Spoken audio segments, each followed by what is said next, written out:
Usha with me. Usha, I love you, honey. Thanks for being part of this journey. But I may be especially grateful to have her today because I don't know if you saw that Kamala Harris surrogate, Mark Cuban, said that he said that the Trump campaign doesn't surround itself with smart and accomplished women. And I thought to myself, well, Mark, my wife is way out of your league. So is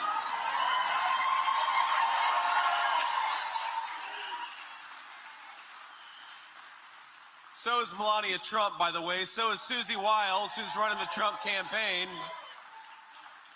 So I wish that Mark Cuban and Kamala Harris and their entire campaign stopped insulting the people they disagreed with and maybe talked about Kamala Harris's record a little bit.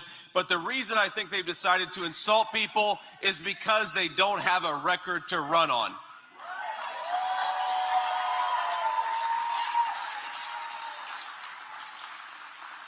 And that's maybe where we should start. Look, Kamala Harris, you don't have to guess at what she's going to do. You don't have to listen to her slogans. You don't have to listen to her dishonest rhetoric. You just have to look at what Kamala Harris has done for the last 3.5 years. And the answer is if you're a Michigan worker, the answer is if you're a Michigan auto worker, the answer if you're a Michigan parent, she hasn't done a damn thing for you, and that's not going to change if we give her a promotion to the Oval Office.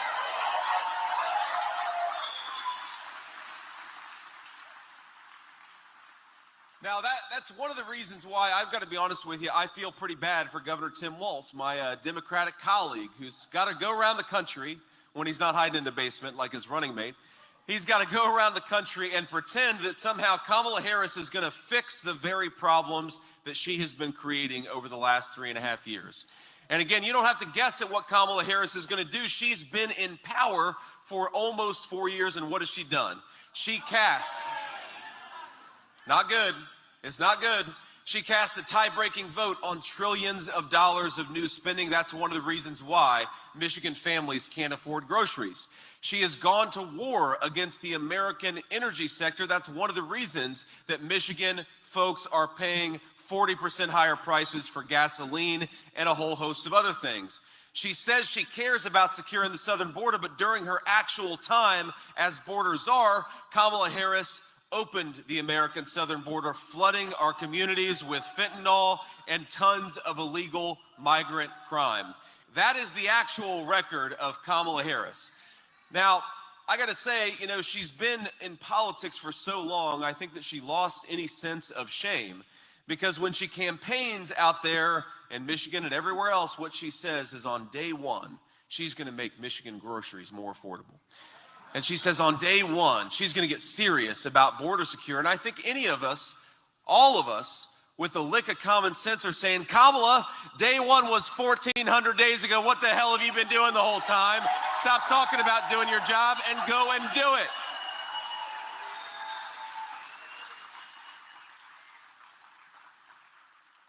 Now, Tim Walz, though, he's got to go around and pretend that Kamala Harris can be the president of the United States. That's pretty tough work, There are a lot of tough jobs out there, but I think the toughest job of all maybe is going around the country and pretending that Kamala Harris is actually fit to be the president of the United States. I don't think anybody buys it, and that's why Tim Walz has got the toughest job. Now, compare that to me. I've got a very easy job because all I got to do is go out and remind the American people that when Donald Trump said what he was going to do, he actually kept his promises. And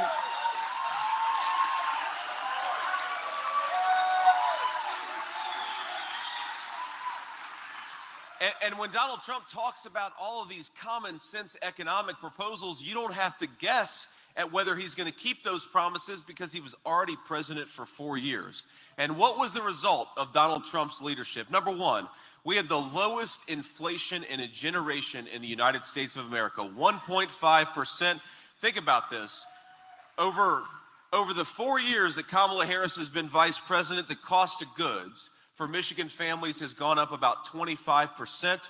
When Donald Trump left office, it was about 1.5%. That's a pretty solid contrast. When Donald Trump was president, we had the fastest rising take-home pay in a generation. And perhaps most importantly, when Donald Trump was president, our law enforcement was supported and our border was secure. That is the Trump record.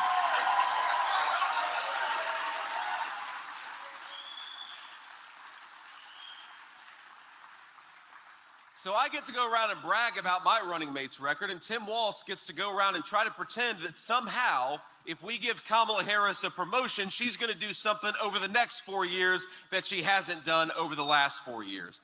And I think even Kamala Harris herself doesn't believe it, which is why during the rare opportunities when she has an unscripted moment, she actually tells the American people the truth. That's what a gaffe is, my friends. The definition of a gaffe is when Kamala Harris accidentally tells the American people what she actually believes. And that's what she does during some of these unscripted softball interviews. And, you know, the thing about a softball interview is that you've got to be able to hit a softball. And I don't know that our illustrious vice president could actually hit a T-ball based on what she does during some of these interviews. And, you know, you're never...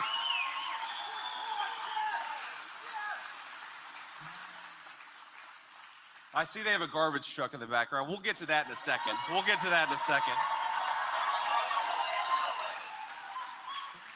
But, you know, Kamala Harris, she does these softball interviews, and, you know, you'll never hear me, never once hear me complain about this incredible opportunity to run to be your next vice president of the United States. It's the great professional honor of my life, with one exception. I'd sometimes, as an act of public service and sacrifice, I will do things like watch Kamala Harris on The View so that you don't have to. And then I come here and I'll report it to you. Look, I've chosen a life of service, my friend. Sometimes it's easy, sometimes it's hard. But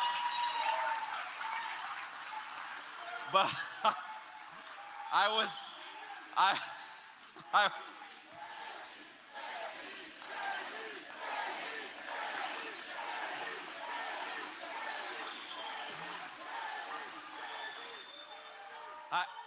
was watching, thank you, I appreciate that, but I was watching Kamala on The View a couple of weeks ago, and, you know, remember, the entire theme of her campaign is she's going to do nothing that Joe Biden did, that she doesn't bear any of the responsibility, even though that she's the sitting vice president, that she didn't cast the deciding vote on trillions of dollars in new spending, even though we know she did. So in this brief, unscripted moment, they gave her the ultimate softball. They said, what would you have done differently than Joe Biden over the last 4 years? And Kamala Harris says, well, nothing comes to mind. Now, in Kamala Harris's defense, that could very well be the slogan of the Harris-Walz campaign, nothing comes to mind, but it revealed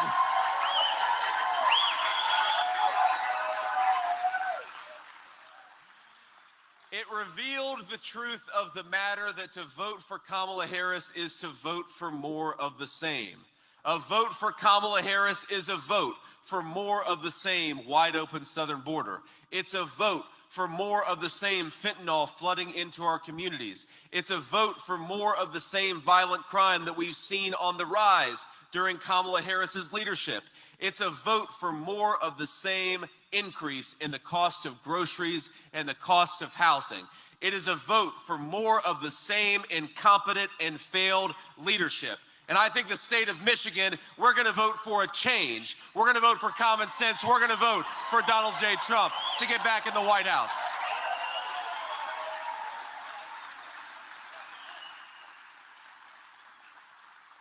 Now let's talk about the auto industry, because I know that we are in the capital. You know, Michigan is the capital of American craftsmanship and American automobiles.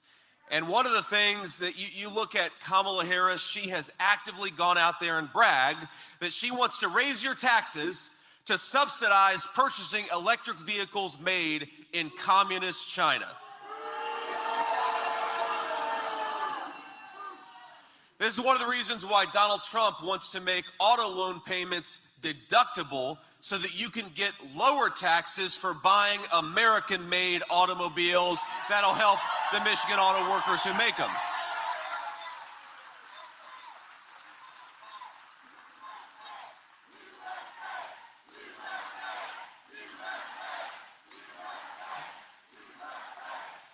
Now think about it. This is common sense economics. We want to reward people who are creating jobs and working at those jobs right here in the state of Michigan, right here in the United States of America. We don't want to reward foreign corporations and foreign companies for stealing American jobs. And that's why we got to get back to the leadership of Donald J. Trump, because Kamala Harris, she's going out there bragging. She's telling you she's going to raise your taxes and use that money to subsidize people buying products made in China. I think we ought to cut your taxes and reward the American companies that are creating jobs right here in our own country.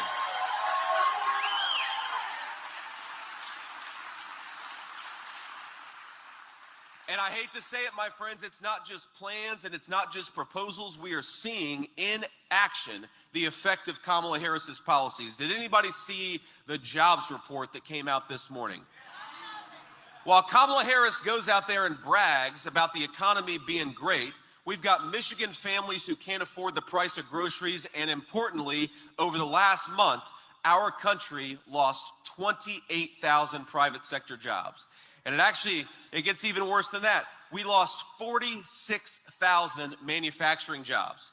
This is what happens when you double down on the failed policies, not just of the last 4 years, but the failed policies of the last 40 years. You get less Americans working and more Americans on welfare. You get less self-reliance and more dependence on the government. You get 46,000 manufacturing jobs destroyed and sent overseas. We have got to get back to creating American jobs and American prosperity right here in the state of Michigan.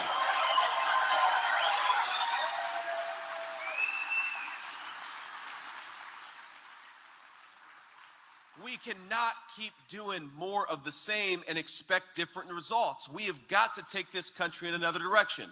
You know, I grew up in a working class family. I was raised in a steel town where over my lifetime, the steel mill that employed my grandfather, I called him Papaw. Papaw's steel mill went from 10,000 high quality union middle class jobs to now, and it's one of the lucky ones, employs maybe 1,800 people.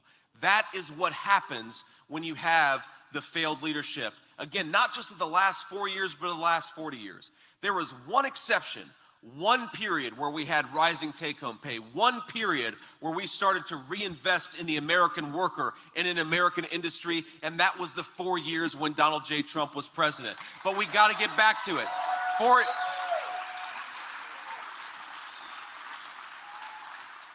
4 years is not enough to fix what was broken in 40.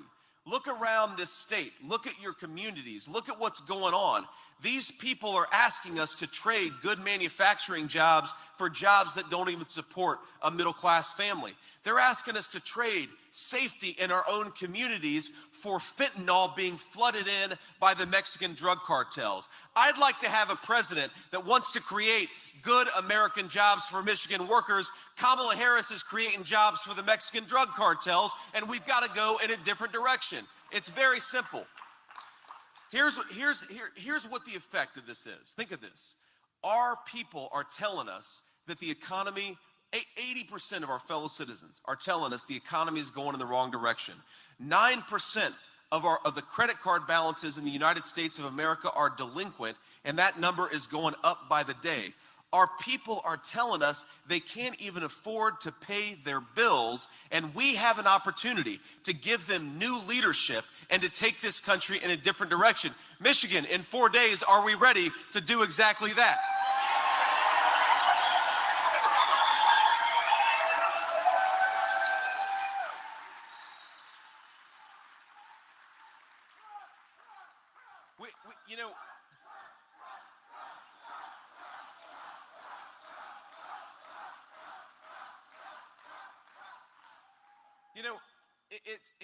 It's not just in 4 days, because in the state of Michigan, and I confirmed this with Bill Huizenga, you guys have got early voting up through Sunday, okay?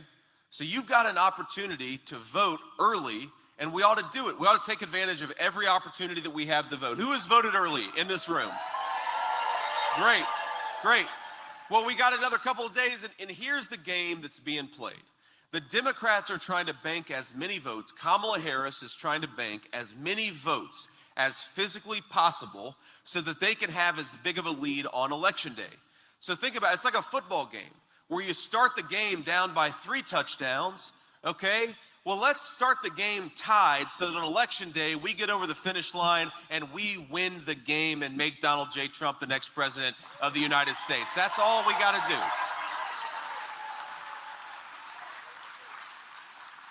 So get out there and bank as many votes. Get out there and cast your vote early. Look, I don't like election season. I like election day, but it is what it is. If Kamala Harris and the Democrats are going to take advantage of every avenue and every opportunity to vote early and vote often, we've got to do the exact same thing, okay? You caught that. But here's the way, I mean, look, I say this every time I give a speech. I say, get out there and vote 10 times. That's what I want every person in this room to get out there and vote 10 times. But the legal way, okay? Here's how you vote the legal way. You take yourself to the polls. You get 9 of your friends and family to go along with you. So that's what we've got to do. So whether you're voting on election day or whether you're taking advantage of that early vote period through Sunday, we're going to win this race, but only if we get out there and make our voices heard. So let's go do it. I'm going to make 2 requests of you. Number 1, go to this website. It's called swampthevoteusa.com. Swampthevoteusa.com. You can check your absentee ballot if you requested one. You can check where your polling location is. We're getting late in the game, but you can check your registration. Just get out there and make sure that you do everything that you need to do, and swampthevoteusa.com is where to start that journey. The second thing I'm going to ask you to do is to get out and talk about this event, but most importantly, get out there and talk about why you're voting for President Trump on or before November the 5th. Because think about this, Kamala Harris and her allies in the corporate media, they're never going to tell the truth to the American people.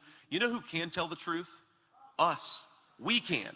We can get out there and tell the truth. So whether you're using X or Instagram or Facebook or whatever social channel you're using, and maybe, use them all, get out there and tell people why you are voting for Donald J. Trump. And here's why I haven't cast my ballot yet. I'm going to cast my ballot on Tuesday. Here's why I'm voting for Donald J. Trump. I'm voting for Donald J. Trump because I am sick of the failed consensus in this country that says that we can outsource prosperity to other countries even while our own people can't afford to buy the food that they put on their family table. That's why I'm voting for Donald Trump. I'm voting for Donald Trump because I want to close the border and deport the millions upon millions of illegal aliens who have come into this country.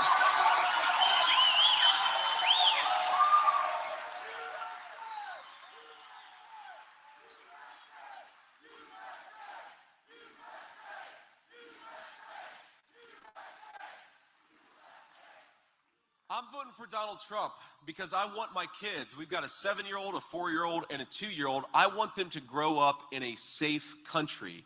I want them to become adults in safe communities. One of the most profound and scary things that I've ever seen happened on the campaign trail. I was in a place called Valdosta, Georgia, and Valdosta was hit pretty hard by Hurricane Helene a couple of weeks ago, but I was there actually a few weeks before the hurricane hit Valdosta.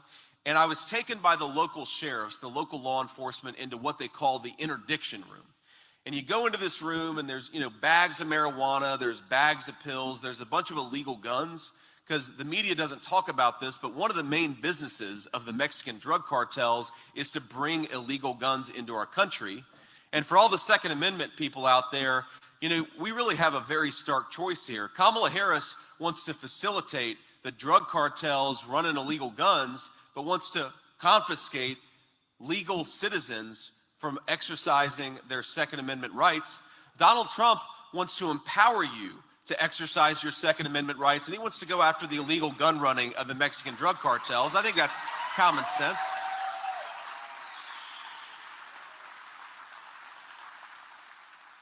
But there I am in Valdosta, Georgia, and there's everything. There's drugs, there's pills, there's cocaine, there's meth, and then on the table in front of me, there's a box of candy, like Nerds Sour Patch candies. And I asked the sheriff, I said, what's going on there? That doesn't look like drugs to me. And he said, oh, yes, it is.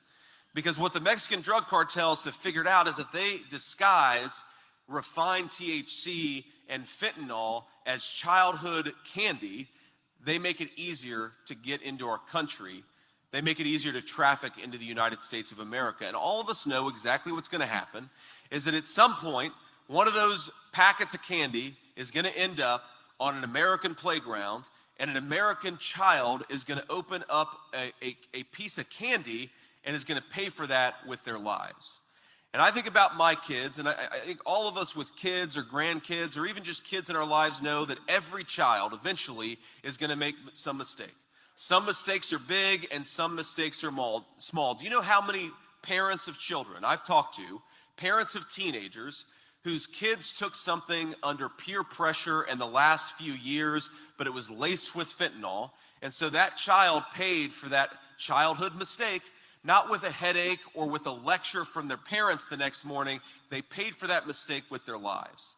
So you know why I'm voting for Donald J. Trump? Because I want my kids to grow up in a country that's safe enough for them to make a mistake and learn from it rather than have that mistake claim their lives because Kamala Harris didn't do their job.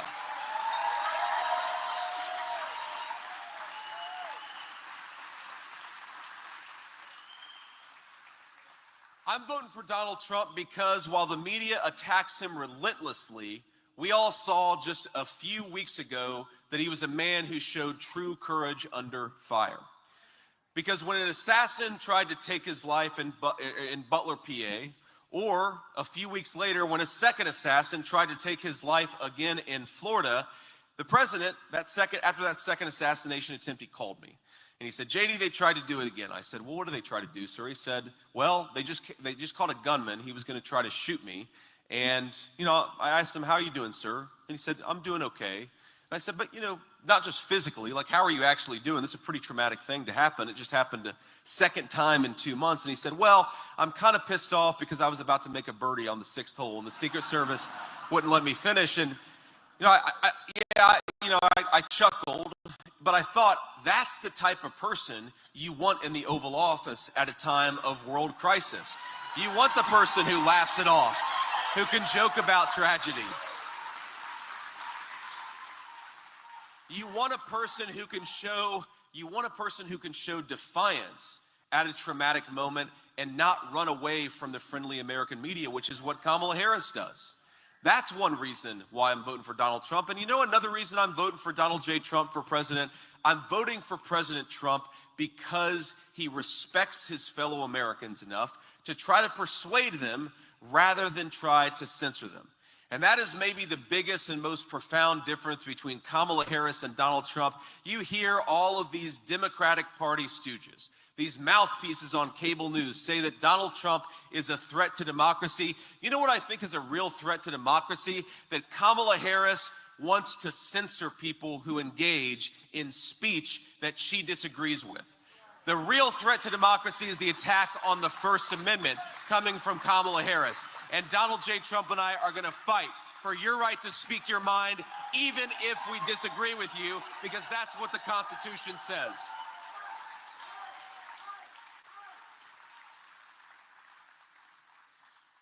And I remember, these are the Democratic Party.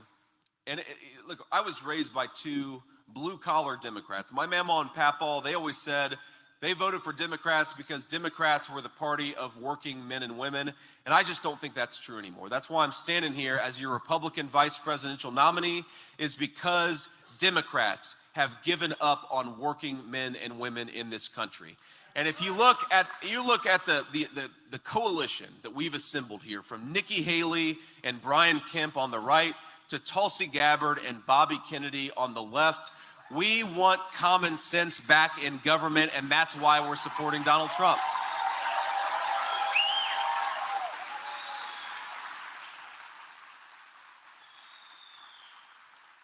But I'm really troubled. I'm really troubled by what I've seen coming from the Democrats over the last couple of weeks and really over the last couple of years. Remember, in 2016, when Hillary Clinton, she didn't just attack Donald J. Trump, she said that the people who were voting for Donald J. Trump were part of a basket of deplorables.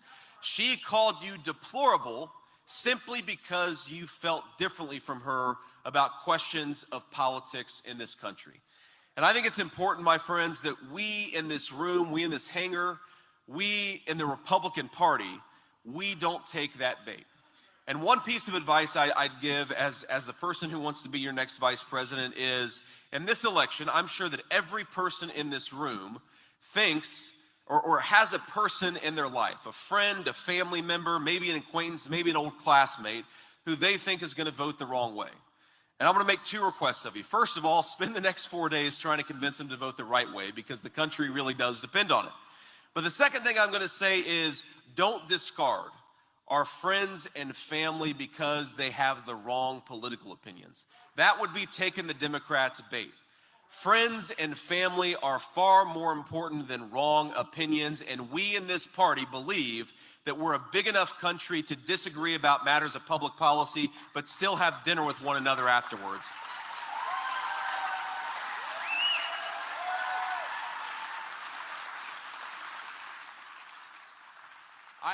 I imagine, like you, I've lost way too many friends and family over the past few years over politics, and one thing that I'm proud of is that I've never said to anybody that I love, you're not my friend or you're not my family member because you're voting for Kamala Harris. I've had a few people who've come at me and say, I don't want to be your friend anymore because you're running alongside Donald J. Trump. Whatever direction it comes from, it's stupid. Love the people in your life. Don't discard 40-year-old friendships because they disagree with you on politics, because that's what the Democratic leadership has done in this country. They've been attacking and tearing down our fellow citizens for disagreeing about politics, and we've got to be bigger, we've got to be better, and that's exactly who we are and what we are.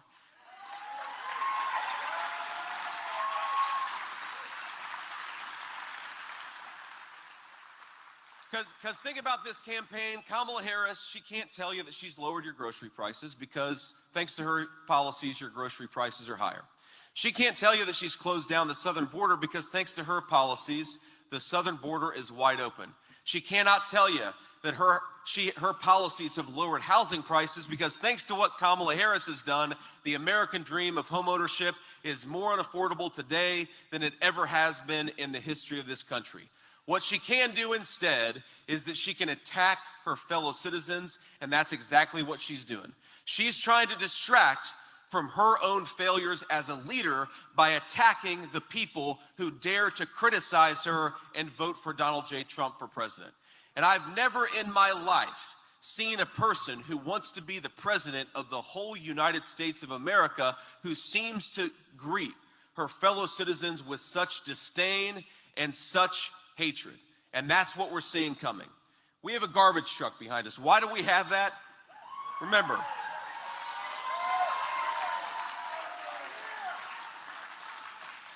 Remember, from Hillary Clinton calling us deplorables to other Democrats saying that we cling to our guns and to our religion, to now Kamala Harris's boss saying that Donald Trump supporters are garbage. These are people who hate their fellow citizens. And I think if this movement of ours is animated by anything, it's that we love our fellow citizens. We want them to have prosperity again, and that's why we're going to make Donald J. Trump the next president of the United States.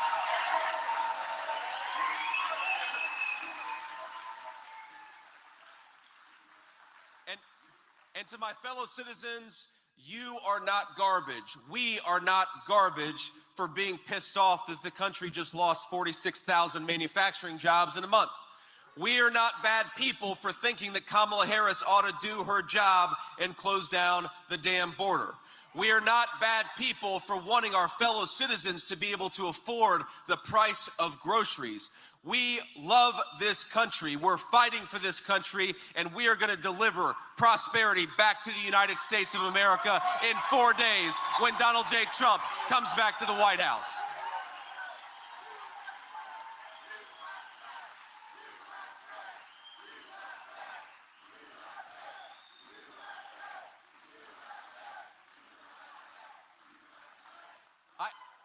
I want to leave you with one final thought, my friends, then we're going to have to hit the road. I believe we're headed to North Carolina and then out west to Nevada later tonight. The thought that I want to leave you with is this, that we're not just fighting to, win a political battle. This is so much bigger than red shirt versus blue shirt, red team versus blue team. And by the way, we've got a lot of Democrats and a lot of independents in this movement, and we're not just welcoming them, we're thrilled to have them. But here's the thing, this election is about giving the American people the leadership that it deserves. I would love to wake up in 4 years and tell the people of Michigan that we didn't lose tens of thousands of manufacturing jobs. We gained millions of manufacturing jobs because our government did its job.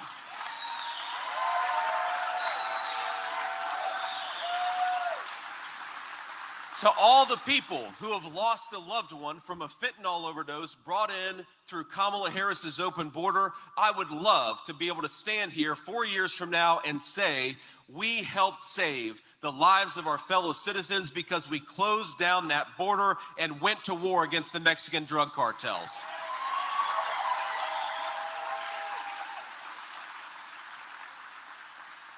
I met a woman who told me that she and her husband for 40 years had a ritual called steak night, and they do steak night every Friday night, but they canceled it last year because under Kamala Harris's policies, groceries got too expensive. I would love it if I could meet that woman in a few years and say, thanks to the policies of Donald J. Trump, you're having steak night again because we've got prosperity and plenty again in the United States of America.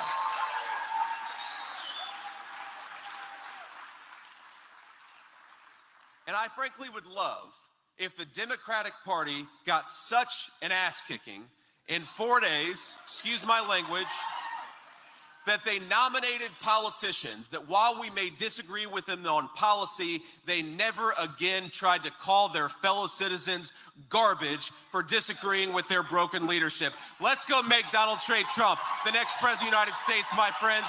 We got 4 days to do it.